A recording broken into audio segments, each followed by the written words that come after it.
这个影片要跟大家讨论的是流行性感冒，并非所有感冒都称为流行性感冒。流行性感冒是由流感病毒所引发的传染病，而流感病毒很容易发生突变，因此每一年都有不同的病毒株在全世界流行。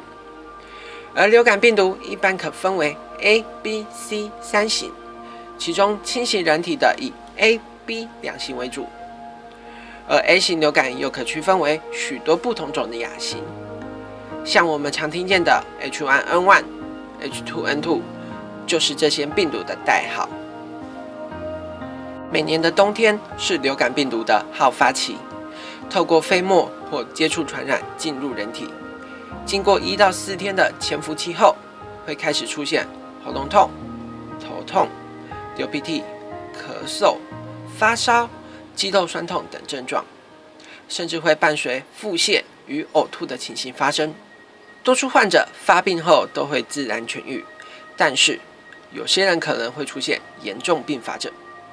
最害怕的是感染流感后的续发性细菌或病毒感染，而导致肺炎、中耳炎、败血症，甚至是心脏衰竭，最后导致死亡。而65岁的老人、小于6岁的孩童、孕妇、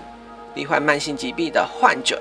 均是容易并发严重症状的族群。那该如何预防流感呢？平常时进出公共场所，戴口罩、勤洗手，都可以降低接触到病毒的几率。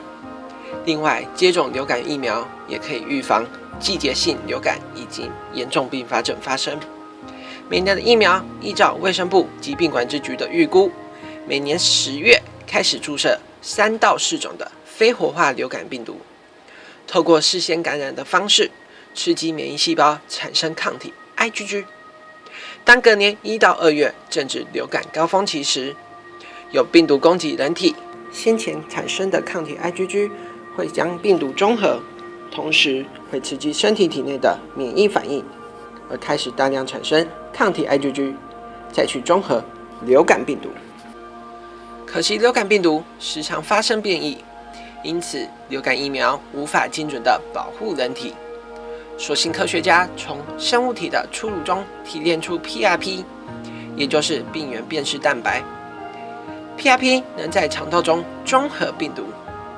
由于 PRP 具有3种功能，首先 PRP 能非特异的粘连病毒，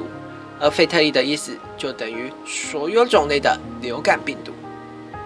粘连病毒的 PRP 接着会粘在黏膜层上，再慢慢穿入黏膜层中，最后 PRP 会释出讯息给免疫细胞，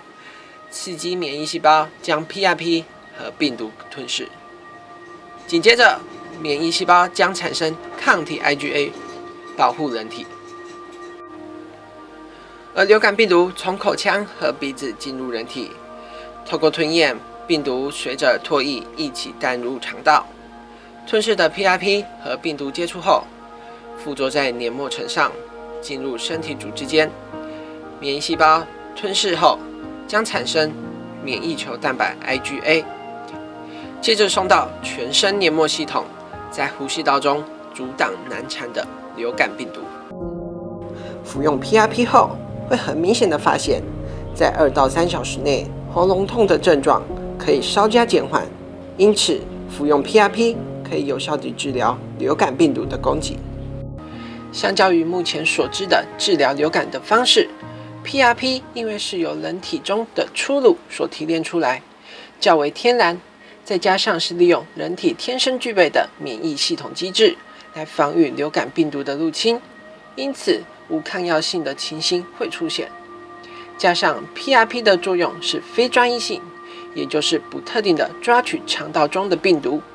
再将活化的淋巴细胞送到呼吸道中，并释放出免疫球蛋白，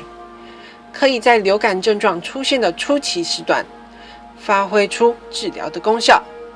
另外，也可以在日常生活中摄取，去事先预防流感病毒的攻击。